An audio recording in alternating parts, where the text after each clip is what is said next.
Bonjour tout le monde, ça y est, c'est parti, on a réussi, on est à l'heure, on est pile à l'heure et on va pouvoir lancer cette première revue de presse qu'on a décidé de mettre en place avec Seb. On a décidé simplement d'essayer de vous parler, comme vous le disiez, de l'actualité, aussi bien au niveau des nouvelles technologies que la nouvelle technologie axée autour de la vidéo. On n'est pas là pour faire la concurrence à ceux qui font ça déjà très bien sur YouTube. On voulait vous parler donc de nos passions, de ce qu'on fait, de ce qu'on aime. Et on s'est dit, tiens, on va prendre 5 minutes au moment de la pause déjeuner pour en parler. Donc le but du jeu, on va voir au niveau du format de l'émission comment ça se passe. On va essayer de faire une émission qui dure, on va dire, une demi-heure maximum, trois quarts d'heure. Même si on a beaucoup de choses à dire, cette revue presse de la première, et il y a pas mal de choses à voir. Je vois d'ailleurs que j'ai une coupe de cheveux casque, assez sympa, mais bon, c'est pas grave. Donc voilà, donc on va essayer de faire ça en une demi-heure. Je vous rappelle le sommaire du jour. On avait dit qu'on allait parler, alors j'ai mes petites notes, c'est pour ça que je baisse un peu les yeux. Donc on a dit qu'on allait parler d'un dentiste dans Star Wars. Je ne sais pas si vous l'avez vu, mais c'est assez sympathique comme vidéo. On va également voir ensemble les deux nouvelles GoPro qui sont annoncées par la firme GoPro pour relancer un peu la machine. On parlera de l'appli Plume, qui est une appli que certains d'entre vous connaissent peut-être, qui est là pour vous parler de pollution. On parlera un peu de l'actualité Facebook et de la façon dont ils vont essayer de gérer eux aussi la sécurité en utilisant une reconnaissance faciale. On va voir ce qu'il en est et où est-ce qu'ils veulent aller. On donnera peut-être un peu d'actualité à FV Prod et on vous parlera également des séries qu'il faut peut-être voir ou qu'on attend nous, enfin, du moins de notre côté, pour le mois d'octobre. On vous donnera aussi quelques infos en rafale si on a le temps sur les séries, des infos qu'on a reçues, sur les séries qu'on regarde ou qu'on ne regarde pas, peu importe, mais c'est des infos, par exemple, sur les acteurs pressentis, les financements, l'arrêt d'une série ou le lancement d'une série, etc. Donc allons-y. Allons-y pour le dentiste. Le dentiste dans Star Wars. Alors, je ne sais pas si vous avez remarqué, mais il n'y a pas de dentiste effectivement dans Star Wars. Mais sur YouTube en ce moment, tourne depuis quelques temps un dentiste qui prend la place en fait de nos héros de Star Wars. Et il a fait un truc tout simple, c'est que, tout simplement, il s'est mis à la place de Luke Skywalker par moment. Si vous regardez bien, sur YouTube, vous le trouverez. C'est assez drôle. L'idée, c'était simplement de faire la promotion de son cabinet de dentiste. Donc, il s'inclut dans toutes les scènes cultes. Et là où il a été malin, c'est qu'il a repris les dialogues et les situations que doivent affronter les héros pour il les a détournés et on le voit attaquer l'étoile noire comme s'il attaquait une carie. Il s'attaque donc non plus à détruire l'empire du mal, mais à détruire ce qui vous fait souffrir au niveau des dents. Je ne sais pas si ça va être efficace. Ce qui est sûr, c'est qu'il a repris à fond, il est repris à fond sur YouTube, que ses vidéos font le buzz. Je ne sais pas si vous les avez vues, mais je vous encourage à les voir. Elles sont assez sympathiques. Surtout qu'il se fait moyenne dans le X-Wing, ce qui est un petit peu décalé et ce qui fonctionne assez bien. Je ne suis pas certain que ça emmène du monde dans son cabinet. Mais voilà, je suis pareil, je me posais la question à savoir au niveau des droits d'auteur. Si là encore on nous fait la guerre tout le temps, on nous dira il ne faut pas télécharger, à raison, il faut s'acquitter des droits d'auteur, etc. Ce qu'il faut faire et ce que l'on fait régulièrement. Mais en même temps, le dentiste qui s'incruste dans Star Wars, est-ce qu'il a demandé à George Lucas de prendre la place de Luke Skywalker? Je ne suis pas certain. Voilà, donc donnez-nous votre avis. Est-ce que votre dentiste dans Star Wars, ça vous encourage à aller poser vos fesses sur son siège? J'ai un affreux doute. J'attends vos commentaires et vos impressions là-dessus. Plus sérieusement, la nouvelle GoPro. Alors, sur la nouvelle GoPro, ce qu'il faut savoir, c'est que GoPro, depuis 2015, est pas en super forme. Le chiffre de 2016 est en grosse baisse, je crois qu'ils ont perdu 26%. Et en fait, ils sont concurrencés très fortement par les smartphones. Le dernier iPhone qui est sorti le confirme. C'est que les smartphones, vous l'avez dans la poche, vous avez à filmer, c'est super pratique, vous avez le retour tout de suite, vous pouvez faire votre montage et partager très rapidement votre montage sur les réseaux sociaux parce que vous avez tout en un, vous avez le produit complet. Et ce produit complet fait assez mal en fait à GoPro puisque on utilise de moins en moins leur caméra, sachant que leur caméra a déjà à la base était très typée sportif, hein, d'où leur nom. Hein. Vous êtes le héros, quoi, héros 1, 2, 3, etc. pour le nom de la caméra. Et donc, ils n'arrivaient pas à se développer pour être présents lors de l'anniversaire de Tati Simone, par exemple, ou tout simplement pour essayer d'être présent sur les anniversaires, sur vos voyages, etc. Quand vous vous déplacez, vous avez votre smartphone, et c'est lui que vous utilisez. Donc, ils ont décidé d'essayer de se relancer. Pour se relancer, ils ont sorti deux caméras. La caméra Fusion. Alors, elle filme à 360, c'est assez sympa. Elle va sortir le 5 novembre. Je ne suis pas la peine de m'offrir pour mon anniversaire parce que j'ai déjà ce qu'il faut dans ce type de matos. Mais elle est intéressante parce que on va pouvoir donc faire des vidéos à 360. Donc, pour la réalité augmentée, réalité virtuelle, c'est assez sympa. Surtout que c'est très à la mode en ce moment. On ne sait pas quel est l'avenir de la réalité virtuelle. Vous avouerez que moi, de mon côté, je suis assez sceptique. Je ne vois pas trop vers où ça va aller. Euh, pour moi, un montage, un film, c'est aussi fait de coupures, c'est aussi fait de façon à vous orienter le regard des gens qui les regardent. Et le fait tout simplement d'avoir une vidéo à 360, je trouve ça assez compliqué à regarder parce que il se passe des choses devant, il se passe des choses derrière. Il faut vous tourner, vous avez soit un masque, soit il vous faut un écran à 360. Alors on parle de cinéma à 360, mais quand l'action va être devant puis d'un coup basculer derrière, il va falloir se retourner. Je vois pas trop où ça va aller, mais c'est très à la mode en ce moment. Donc GoPro est parti sur ce secteur. Donc il faut une caméra qui filme à 360, qui est assez intéressante parce qu'elle filme 5,2K à 30 images secondes, donc ce qui est plutôt énorme. Et elle filme à 3K en 60 images secondes, ce qui est là aussi assez intéressant. Euh, c'est intéressant, mais en même temps, c'est un problème parce que si je ne m'abuse, le dernier iPhone filme en 60 images secondes en 4K. Donc vous voyez déjà la 360. Alors oui, vous allez me dire c'est une 360, donc peu importe, c'est pas le même produit, mais en attendant, voilà, déjà l'iPhone filme mieux, plus rapide. À voir. Donc cette caméra fusion, puisque c'est son nom, elle est étanche aussi à 5 mètres. Alors ça c'est sympa parce que dans certaines situations, on a besoin parfois de faire de la vidéo sous-marine.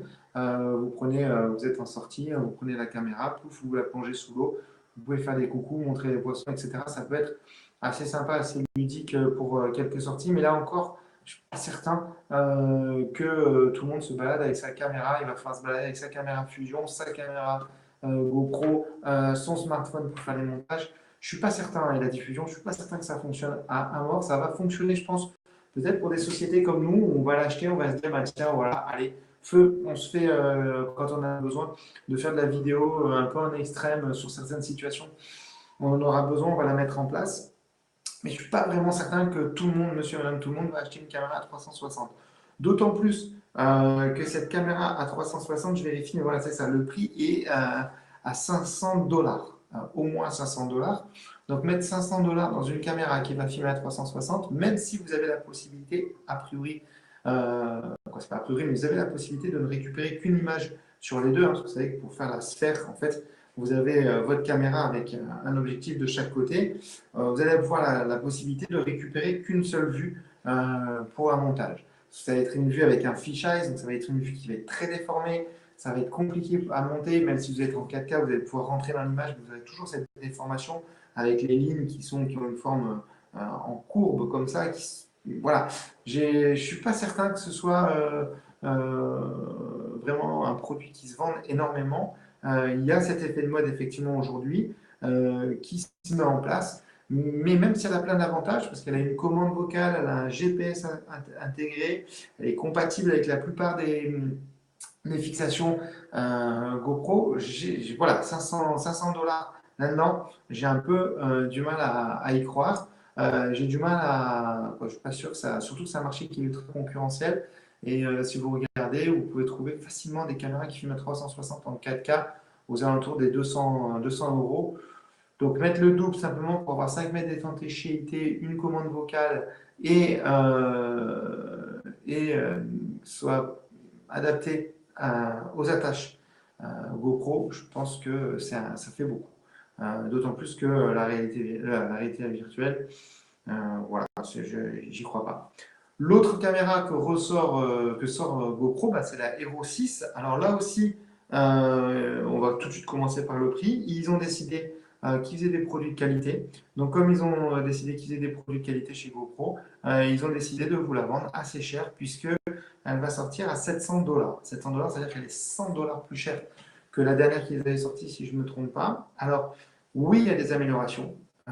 Ils ont mis à l'intérieur une puce, un processeur qu'ils ont développé eux-mêmes pour augmenter la stabilité, pour maîtriser l'ensemble de la production au niveau de leur GoPro. Super, super. Elle filme en 4K à 60 images secondes, donc très bien, comme le nouvel iPhone, donc c'est pas non plus révolutionnaire. La 6 Black, la 6 Black, elle filme en 2,7 4K à 240 images secondes. Non, en 120 images, pardon. Elle se filme à 2,7 4K en 120 images secondes. Alors ça, franchement, pour le coup, c'est top. C'est top si vous avez des ralentis à faire, c'est top si vous avez fait du sport, si vous avez des vidéos sportives. Et ça montre encore une fois qu'elle est typiquement, cette caméra est vraiment typiquement axée aux gens qui pratiquent le sport. Des activités sportives, soit vélo, sous-marine, etc. Et un sport qui soit assez rapide, assez dynamique. C'est vrai qu'un 2,7 4K à 120 images secondes, ça va commencer à envoyer du lourd. Elle va enregistrer en 240 images secondes, mais là simplement en Full HD. Ça fera un très très beau ralenti. Mais pas certain là aussi que ça remplace votre iPhone ou votre Samsung qui lui aussi filme à une cadence très élevée en ralenti. J'ai plus les chiffres en tête, mais ça va assez vite. Ils ont augmenté la capacité avec cette nouvelle caméra de transfert de la capacité de débit gigahertz entre la caméra et votre smartphone. Donc ça va vous permettre de transférer beaucoup plus rapidement les vidéos de l'un à l'autre. Donc ça c'est bien parce que l'objectif c'est quoi? C'est de se dire si transfère très rapidement les films de ma caméra sur mon smartphone, ça veut dire que je vais rapidement pouvoir faire le montage, je vais rapidement pouvoir les diffuser sur les réseaux sociaux. Et là-dessus, GoPro est en train de faire un pas intéressant et une avancée intéressante. D'autant plus qu'ils ont mis au point une application qui va elle-même faire les montages. Alors ça, je suis très curieux de voir comment ça va fonctionner et surtout très curieux de voir le résultat. Mais l'idée, c'est que vous faites vos rushs, vous les transférez sur votre smartphone ou votre tablette et vous lancez l'appli. Et l'appli, elle va avec la reconnaissance faciale, la reconnaissance des paysages, vous faire un petit montage en express que vous validez et que vous pourrez ensuite envoyer sur les réseaux sociaux. Alors l'idée là encore, c'est de concurrencer, d'essayer de contrer la concurrence des smartphones. Les smartphones, l'avantage c'est que vous tournez ou vous prenez votre photo et vous envoyez directement sur les réseaux sociaux votre création. Et c'est ce qui manquait à la GoPro, c'est-à-dire que la GoPro, vous filmez, il faut importer sur le téléphone, une fois que c'est sur le téléphone, il faut monter, une fois que c'est monté, il faut l'envoyer sur les réseaux sociaux. Pas toujours très pratique et pas toujours très rapide, surtout quand on sait le temps qu'on a et qu'on les utilisateurs ils veulent que ce soit tout de suite, c'est instantané, c'est tout de suite qu'il faut le faire. Donc GoPro a décidé, pour vous faciliter les choses, de gagner du temps et de vous permettre d'avoir un montage en express avec une appli qui va toute seule faire le montage. À voir. Ce seront des montages qui dureront 1 minute 30, je crois, pas plus. Toujours pareil, dans l'idée d'expédier la vidéo assez rapidement. Je sais pas. Voilà, quand on sait ce que c'est qu'un montage de qualité, le temps que ça prend à faire, etc., j'ai vraiment du mal à voir ce que ça va donner. Mais après, l'intelligence artificielle avance tous les jours, donc à voir. Ce qui est sûr, c'est que toutes ces annonces ont plu aux investisseurs, ont plu aux financiers, on va dire, de façon générale. Et GoPro va mieux financièrement. Et les chiffres qui sont attendus pour la fin de l'année sont en hausse par rapport à 2016. Donc 2017 devrait être une meilleure année pour GoPro. On est content pour eux. Ils arrivent à contrer a priori un peu mieux la concurrence des téléphones et la concurrence de ceux qui les copient. Je pense notamment à toutes les caméras chinoises que vous pouvez voir et qui qui sont souvent de bonne qualité, mais qui, quand on va dans le détail, posent problème. Moi, le problème que je leur vois, c'est que Sony, par exemple, a sorti une action cam aussi qui est très performante, qui a le même volume qu'une GoPro et qui sort une image quand même de meilleure qualité avec un capteur plus grand. Donc, je ne sais pas ce que ça va donner, affaire à suivre. Ce qui est sûr, c'est que de mon côté, je n'achèterai pas la nouvelle GoPro. Elle est trop chère. Avec le nouvel iPhone qui arrive qui me permettra, si on l'achète, de filmer dans les mêmes conditions, avec plus ou moins la même qualité d'image, sachant qu'il est étanche lui aussi. Voilà, c'est pas un achat que je ferai, surtout qu'il est vraiment trop cher. Donc ça, c'était pour la nouvelle GoPro. Je voulais vous parler aussi d'une appli. Alors, c'est l'appli Plume. Je suis en train de regarder les notes que je me suis prises. Voilà. C'est une appli qui est française, qui a été lancée par des Français, qui se développe, qui est beaucoup développée en Angleterre. Alors, je ne comprends pas pourquoi ils la développent. Je n'ai pas trouvé l'information sur Internet. Mais c'est l'appli Plume. L'appli Plume, certains d'entre vous la connaissent. C'est une appli qui vous permet de connaître le taux de pollution dans vos villes et du coup qui va vous conseiller ou non d'aller faire du sport en extérieur ou même en intérieur, hein, parce que l'air doit se renouveler. Donc cette appli vous dit en fait quel est le bon moment pour aller faire du sport. C'est une start-up française qui l'a créée et ils sont partis en fait du constat que la pollution est la première cause de décès évitable dans le monde.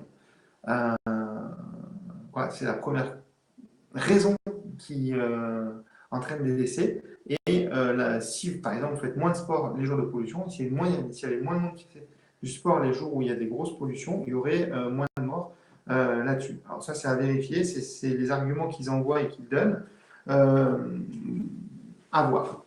Ce qui est très rigolo, c'est la façon dont ils ont commencé à se lancer. Ils ont étudié aux États-Unis, en Angleterre, pardon, à Londres, la pollution. Et comment ils ont fait pour étudier à Londres la pollution? Ils ont équipé des pigeons de capteurs de pollution et de GPS. Et ils ont récupéré les informations que les pigeons leur envoyaient. Ils vérifiaient le taux de pollution dans l'air. Et à ce moment-là, ils ont pu établir des cartes en fonction des lieux, des heures et de l'activité des pigeons. Donc c'était assez original, je trouve, comme système. Ils ont également des centaines, voilà, maintenant ils ont mis en place des centaines de volontaires qui vont être équipés d'un flot. C'est un capteur de pollution et ce capteur de pollution va être mis sur les smartphones, ou pas sur les smartphones, mais va être mis à côté de votre smartphone, dans votre poche, et les gens vont se balader avec, faire des captations de pollution et vont pouvoir renvoyer des informations. Donc tout ce système, ça a permis quand même de couvrir 2000 mètres, 2000 km de rue à Londres pour avoir rue par rue les pollutions et savoir quelles étaient les bonnes heures et quels sont les bons moments pour aller faire un peu de sport. Donc l'appli Plume, elle existe, elle est assez simple pour l'instant. Moi, je sais que je l'ai utilisée 2-3 fois sur Nice pour m'amuser à voir ce que ça donnait au niveau de la pollution. Rien d'extraordinaire, bien évidemment. Si vous allez courir le matin, bah, ça sera toujours mieux que si vous courez le jour en fin de journée sur la promenade où le pic de pollution est au top. Je ne comprends toujours pas les gens qui vont courir sur la promenade. Ok, on a la vue mer, mais c'est là où la pollution est super forte sur Nice. Pas la plus forte, mais un des endroits où elle est très forte. En plus, il y a du monde, ça ne se pose pas, il y a du tourisme, ça prend des photos. C'est un bazar pour courir. Voilà, je ne suis pas fan. Voilà. Donc l'appli Plume, je vous en parle parce que c'est une création française qui peut vous permettre de faire du sport dans de meilleures conditions. Donc, et puis elle est téléchargeable gratuitement. Donc c'est plutôt sympa. L'actualité Facebook. Alors, il y a deux grosses actualités au niveau de Facebook. La première, c'est sur l'identification. Facebook se met lui aussi à l'identification faciale, un peu comme Samsung et comme Apple.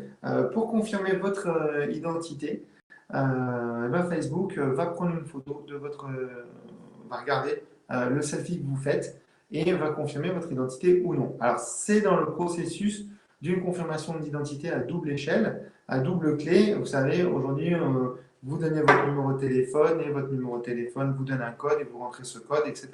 Vous avez les questions, etc., etc.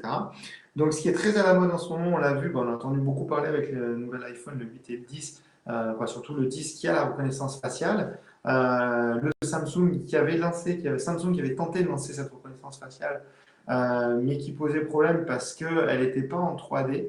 Donc c'était juste une photo et à partir d'une photo, votre téléphone se déverrouillait. Donc très rapidement, il avait été prouvé qu'en prenant une photo assez réaliste, assez bien faite, on pouvait vous hacker votre téléphone et vous piquer votre téléphone, on fait une photo de vous ou on récupère une photo de vous sur Internet et on arrive à l'ouvrir. Apple est allé un petit peu plus loin puisque eux, la reconnaissance faciale se fait non pas à partir de la photo, mais à partir d'un picking en 3D sur votre visage, ce que ne fera pas Facebook. Facebook, lui, ce qu'il va faire, c'est qu'il va comparer la photo, le selfie que vous ferez pour déverrouiller votre application avec des photos qui ont déjà été mises en ligne de vous et sur lesquelles vous avez été identifié sur le réseau social. C'est-à-dire que vous êtes identifié au mariage d'Annette, à l'anniversaire de Robert, etc. Et ben à ce moment-là, vous avez été identifié sur la photo. Facebook récupère votre visage et sur la photo, le compare en selfie que vous avez fait pour déverrouiller votre Facebook. Et à ce moment-là, oui ou non, il déverrouille s'il trouve la photo concluante, vous déverrouille l'application. Ok, perso, je trouve que c'est un gadget. Je préfère le bon vieux système de tu m'envoies un code par texto, je le rentre et on avance. Pourquoi? Parce que le système de la photo, je trouve que c'est vraiment un gadget. Niveau sécurité, je ne suis pas sûr que ce soit sans faille. Il faut que le comparateur de la photo, que la comparaison de la photo soit pertinente, c'est-à-dire qu'il va falloir que votre selfie corresponde au mieux à votre visage. Alors, qu'est-ce qui va se passer si vous faites en photo, là, voilà, comme ça, à moitié de travers, à gauche, à droite, en haut, etc. Parce qu'il faudra faire une photo avec un selfie comme bien en face, qu'on se regarde et on y va. J'en sais trop rien. Par ailleurs, il va comparer le selfie que vous allez lui donner avec des photos sur lesquelles vous avez été identifié. Moi, les dernières photos sur lesquelles j'ai été identifié, j'avais une fausse moustache et une perruque. Donc forcément, ça ne va pas fonctionner. Bien évidemment, il ne va pas s'arrêter à la première photo, mais souvent les photos sur lesquelles on identifie, on est plusieurs. Comment va-t-il savoir que c'est moi et pas mon voisin que l'appli cherche à identifier? Voilà, assez compliqué. Je trouve que c'est un gadget et je vois pas trop l'intérêt. Voilà, vous avez votre Facebook, vous le déverrouillez, vous envoyez un code, souvent on l'utilise sur les tablettes ou bien directement sur notre smartphone. Donc franchement, là aussi, c'est du gadget. Par contre, une chose qui est intéressante, Facebook va mettre en place une nouvelle fonction, à tester une nouvelle fonction. Alors attention, ce n'est pas parce que Facebook teste la fonction qu'il va la mettre en place. Sachez que Facebook teste régulièrement de nouvelles fonctionnalités de son appli et qu'il ne la met pas forcément en activité. Mais là, elle est plutôt intéressante, cette appli. Cette fonction, elle s'appelle Snooze. Snooze, tout simplement, vous pourrez l'activer sur certaines pages ou sur certains profils Facebook qui ont tendance à trop publier. On a tous des gens qui publient 1, 2, 3, 10, 15 photos par jour, 15 commentaires, qui partagent une vingtaine d'articles, ou alors la page de je ne sais quel magasin qui vous envoie la promo, la nouvelle paire de chaussures, les lunettes, machin, etc. On se retrouve sur notre mur avec tout un tas d'informations qui tout le temps nous sont déversées dessus et qui finalement nous polluent un peu notre mur. Et ça nous permettrait justement de mettre en silencieux ces applications, ces pages. Alors vous n'êtes pas obligé, vous ne les quittez pas. C'est-à-dire qu'aujourd'hui on peut se désabonner d'une page, on peut se désabonner d'un ami. On ne les quitterait pas, mais on les mettrait en silencieux. Ça veut dire qu'ils apparaîtraient moins, voire plus du tout sur votre mur, mais vous resteriez en contact avec eux, c'est-à-dire que vous pourriez continuer à interagir, mettre des commentaires, et eux pourraient continuer effectivement aussi à vous mettre des commentaires, à partager vos publications et à les commenter. Donc, plutôt intéressant, franchement. Moi, j'aime bien l'idée. Surtout que ça va faire réfléchir à un paquet de monde qui n'utilise Facebook non plus pour donner des informations, mais pour faire de la promotion. Et c'est pour ça aussi que je ne suis pas certain que Facebook le mette en place, parce qu'il y a beaucoup de sociétés qui nous bombardent de publications tout au long de la journée sur Facebook et qui sont sur Facebook. Ces sociétés sont sur Facebook parce qu'elles peuvent justement toucher un maximum de gens et envoyer un maximum de posts. Donc je ne sais pas si Facebook va mettre en place cette option snooze. S'ils la mettent en place, c'est clair, je serai preneur pour certaines certaines pages que je suis. Alors vous allez me dire pourquoi tu te désabonnes pas? Bah, tout simplement parce que si je les suis, c'est que j'ai un intérêt dessus et de temps en temps, j'aime bien me rappeler ou j'aime bien aller voir ce qu'ils font. De la même façon, je suis ami avec des gens que j'ai retrouvés, etc.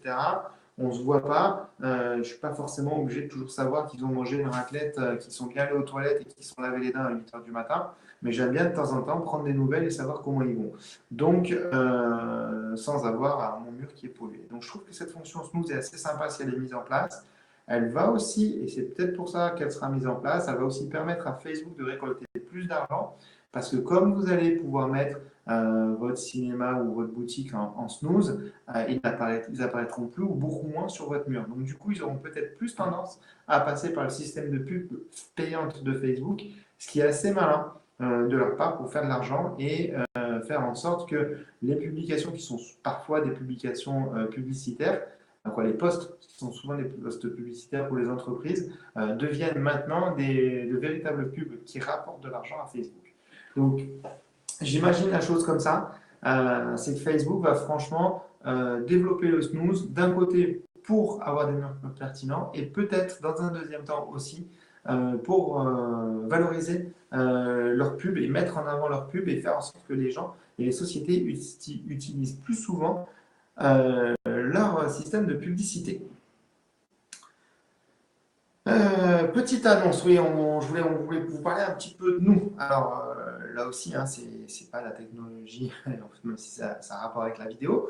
On voulait simplement vous parler de nous pour vous dire et vous faire un petit coup de pub sur une association qu'on a découvert depuis 2-3 mois qui s'appelle Nissarian Développement, qui est une association qui se met en place sur finalement l'ensemble de la ville de Nice, mais qui a pour principal secteur d'activité Nice-Est, alors zone d'activité Nice-Est, et qui est là simplement pour essayer d'aider les jeunes, et peut-être aussi les moins jeunes dans un deuxième temps, mais dans un premier temps pour essayer d'aider les jeunes du quartier de l'Ariane et de Nice-Est à trouver ou à retrouver un emploi tout simplement.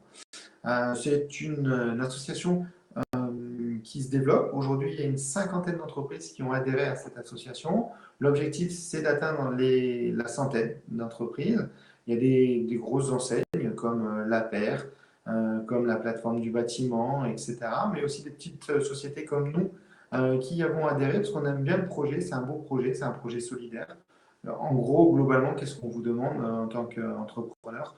On vous demande de recevoir une fois par mois ou une fois par an, tous les mois et demi, un jeune qui a été briefé et qui vient passer dans la société un entretien pour s'entraîner à passer un entretien devant un entrepreneur qui va lui poser des questions et après on fait le débrief ensemble, on dit ce qui a été, ce qui n'a pas été. Donc franchement, c'est quelque chose, c'est une association qu'on va essayer de soutenir du mieux qu'on peut. On va essayer de s'investir dans cette association. Ça nous rapporte rien, voire pas grand-chose. Ça nous fait plus prendre du temps sur notre temps de travail, mais à un moment donné, il faut savoir aussi, on est dans le quartier de l'Ariane au quotidien. C'est un quartier qui nous a accueillis et on y est allé très sincèrement, non pas parce qu'on aimait le quartier, mais parce que c'était une zone franche et que ça nous a donné des avantages pour nous développer et pour nous lancer. C'est une forme de retour qu'on fait au quartier. Il nous a aidés, il nous a accueillis. Franchement, le quartier est très sympa, on a appris à le découvrir. On était loin, très loin des stéréotypes du quartier gangréné par la violence, le racket, etc. Même si je ne nie pas qu'il y a parfois ces problèmes-là, nous, on n'y a jamais été confrontés, et tant mieux. Et on s'aperçoit que c'est un quartier qui est bien plus solidaire que ce qu'on pourrait penser. Et cette association Nissarian Développement qui se lance, franchement, il propose quelque chose de très sympa. Et donc, je vous encourage, si vous êtes un entrepreneur de la région niçoise et que vous nous regardez, d'y adhérer, tout simplement. C'est pas cher l'adhésion. Je crois que ça commence à 70 euros. Après, on donne autant qu'on veut. Et très sincèrement, au niveau du temps, ça ne nous prend pas beaucoup de temps. Voilà. Allez, j'enchaîne un peu parce que ça fait déjà 29 minutes qu'on est ensemble. Donc, les séries, il y avait les séries à voir en octobre. Les séries à voir en octobre, effectivement, c'est l'avant-dernier point. Alors, les séries à voir en octobre, qu'est-ce qu'il y a à voir en octobre? Alors, je vais vous parler séries pour cette revue de presse de la semaine. Je voudrais bien parler cinéma. Il y a pas mal de choses à dire au niveau du cinéma, il y a de l'actu, etc. Notamment avec le nouveau Blade Runner, mais on ne l'a pas vu. Il est sorti hier, on n'a pas eu le temps d'aller le voir, ni Seb ni moi. On vous en parlera peut-être la semaine prochaine. A priori, les critiques sont bonnes. On aurait pu vous parler de ça aussi, qui est là aussi une reprise et qui cartonne. Mais non, là, on est en début de mois et il y a des séries qui vont prendre et qui vont reprendre. Et on voulait mettre l'accent sur 3-4 séries qui nous intéressent et qu'on va peut-être suivre, on va faire ensemble. Essayer de trouver du temps de les voir, parce que c'est aussi ça le problème, c'est qu'à un moment donné, on n'a pas trop le temps de tout voir. La première série qu'on va essayer de voir, c'est la saison 3 de Mister Robot. Alors ça, c'est une série qui est très bizarre, très spéciale. En gros, c'est un gars qui est ultra doué pour le hacking, qui veut faire la révolution mondiale, qui veut casser le système capitaliste et le système financier tel qu'il est, mais il est torturé par plein de démons à lui. Il rejoint une organisation qui a les mêmes idées que lui, et il arrive à tout un tas d'aventures comme vous pouvez l'imaginer.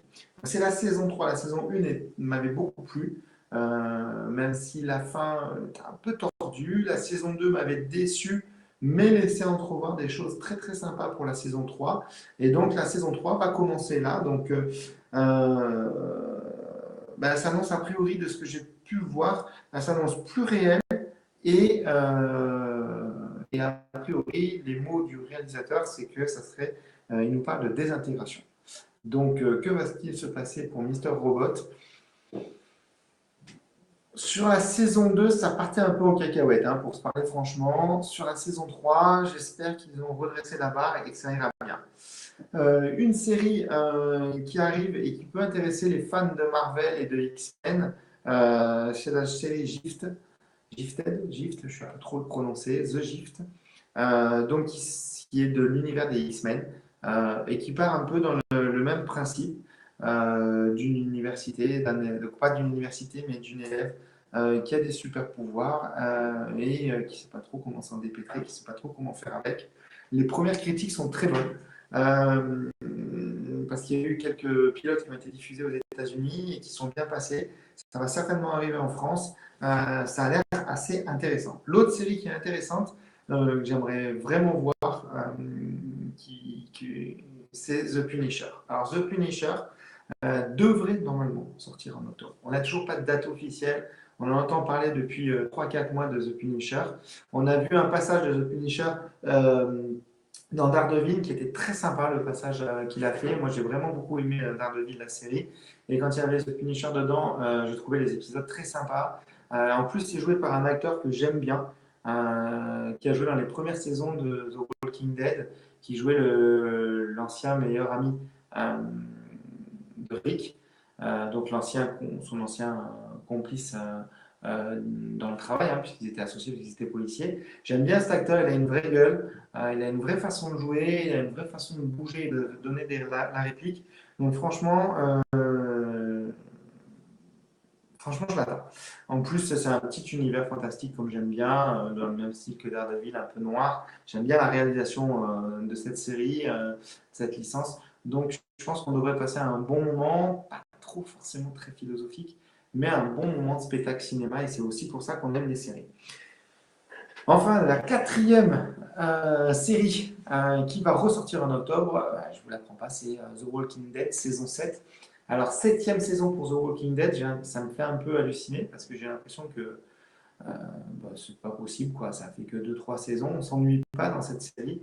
Même si la saison 6 ça a été un peu décevante, un peu trop molle, un peu trop prévisible parfois, on s'y attendait. C'est vrai qu'il y avait eu beaucoup d'infos qui avaient fuité. Donc vous spoilez hein, si vous ne l'avez pas déjà vu, mais il y avait beaucoup de choses qui avaient fuité, qui étaient effectivement la saison 7, je l'attends parce que c'est la septième saison. Elle devrait être dynamique. On nous annonce que c'est la guerre totale avec Negan. J'adore ce méchant. Je le trouve génial. On nous dit aussi que normalement, la guerre avec Negan prendra fin avec la fin de cette saison-là. Donc très curieux de voir ce que ça va donner. On nous annonce aussi qu'il va y avoir pas mal de renouvellement dans les personnages. Alors ça, c'est sympa, on aime bien. On a été habitué, comme Game of Thrones, de voir les héros succomber et partir dès la fin de la première saison. Mais là, cette saison, avec certains personnages, c'est vrai qu'on s'est attaché et que ça va faire mal quand ils vont partir. On a déjà perdu quelques-uns la saison précédente, la saison 6, ça a fait mal, on a eu un peu de mal à s'en remettre. Bah là, la saison 7, ouais, pas trop envie qu'ils fassent trop de ménage non plus dans les héros, même si effectivement ça fait vraiment partie de la série, hein, que les personnages ne soient pas forcément des personnages récurrents, même si on en a quelques-uns qui sont là depuis le début, depuis la première saison. À voir. Voilà. Donc The Walking Dead, à voir. En attendant, si vous ne l'avez pas vu, je vous conseille de regarder Fear the Walking Dead, qui est une série parallèle, qui n'est pas un spin-off, parce qu'il n'y a pas de personnage de The Walking Dead qu'on retrouve dedans, mais qui est en fait l'origine du problème. Très rapidement, pour faire bref sans faire de spoil, The Walking Dead, en gros, Rick le héros se réveille après un accident, le monde est rempli de morts vivants et il part rechercher sa famille. Voilà. Mais on ne sait pas comment les morts vivants sont arrivés, comment l'État américain a fait faillite devant la horde de morts vivants et on ne comprend pas ce qui s'est passé, comment c'est arrivé et comment on est arrivé à un monde où plus rien ne fonctionne, il n'y a plus d'électricité, il n'y a plus d'eau au robinet, les gens s'entretuent entre eux parfois parfois s'entraident, mais parfois ils s'entretuent entre eux. Donc, Fear the Walking Dead répond à cette question, c'est-à-dire comment est-ce qu'on en est arrivé là. Voilà, donc on en a presque fini, 36 minutes, ouais, ça dure. Là, il me reste à voir avec vous les infos séries en rafale. Alors, je voulais vous parler, je m'étais noté que je voulais vous parler d'Engrenage, la saison 6. Alors, je vais vous en parler très rapidement quand même. Je ne l'avais pas mis au sommaire, j'ai oublié, mais j'adore cette série. C'est une série française. C'est assez rare que j'aime des séries françaises parce que c'est souvent pas trop la lumière, j'aime pas trop la façon de jouer des gens, etc. Mais là, franchement, Engrenage saison 6, ça a commencé. J'ai pas commencé à regarder. Je veux tous les voir d'un coup. Je les mets en réserve et je vais tous les regarder d'un coup. C'est une super série. Si vous ne les avez pas vus, regardez-les. Alors, c'est trash, c'est dur. C'est sans concession, c'est sans compromis. C'est la vie d'une brigade, la deuxième DRPJ de Paris. C'est raide. Les personnages sont taillés au couteau, même à la serpe, on pourrait dire. Ils ont du caractère, ils ont des défauts. Et cette série nous révèle, pas leurs défauts, mais nous révèle comment des gens ordinaires, des flics, qui sont comme vous, comme nous, qui sont confrontés à la violence et à l'injustice du monde, réagissent et comment est-ce qu'ils font pour survivre dans cet univers qui est pourri, hein, qui est le leur, parce que ils enquêtent dans ce qui est le plus moche au niveau de l'humanité. Donc c'est une série qui est assez dure, qui est sans concession, les personnages sont vrais. On se prend des bons coups de poing dans le bide des fois. Mais franchement, c'est une vraie série à voir.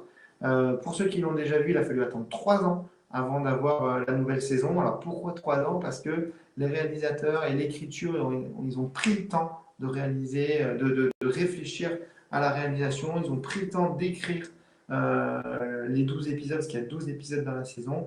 Ils ont pris le temps de les tourner et franchement, a priori, toutes les critiques que j'entends sont vraiment très très très bonnes et ont vu les autres saisons. Je ne doute pas que ça va être un super moment à passer devant la télé.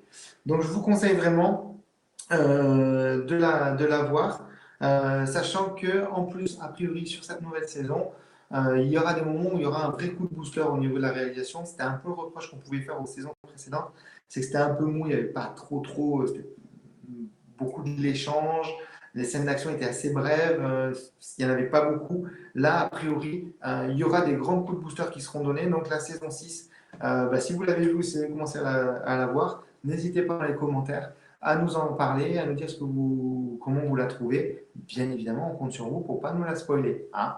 Voilà.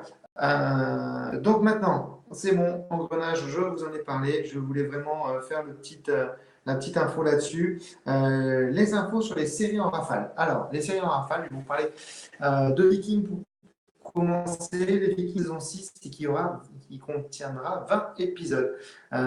C'est signé, c'est validé, même si on n'a pas encore vu de notre côté la saison 5. Marlon, la série NBC aura une saison 2. Perso, je ne l'ai pas vu la saison 1. Je ne peux pas vous dire, mais a priori, Ça a l'air très sympa. Le spin-off Class, qui est le spin-off de Doctor Who, lui, c'est fini, ça s'arrête. Au bout de 6 épisodes, ils n'ont pas convaincu, il n'y a pas d'audience, ça n'accroche pas. Donc ça, c'est fini. Donc Mister Robot qui revient, ça je vous l'ai dit. Et enfin, la nouvelle pour tous ceux qui ont plus de 40 ans comme votre serviteur, la grosse nouvelle. Et là, par contre, attention, je serai très critique et j'aurai un regard assez sans concession, on va dire, sur cette nouvelle série qui arrive, c'est Starsky et Hutch. Oui, vous m'avez bien entendu.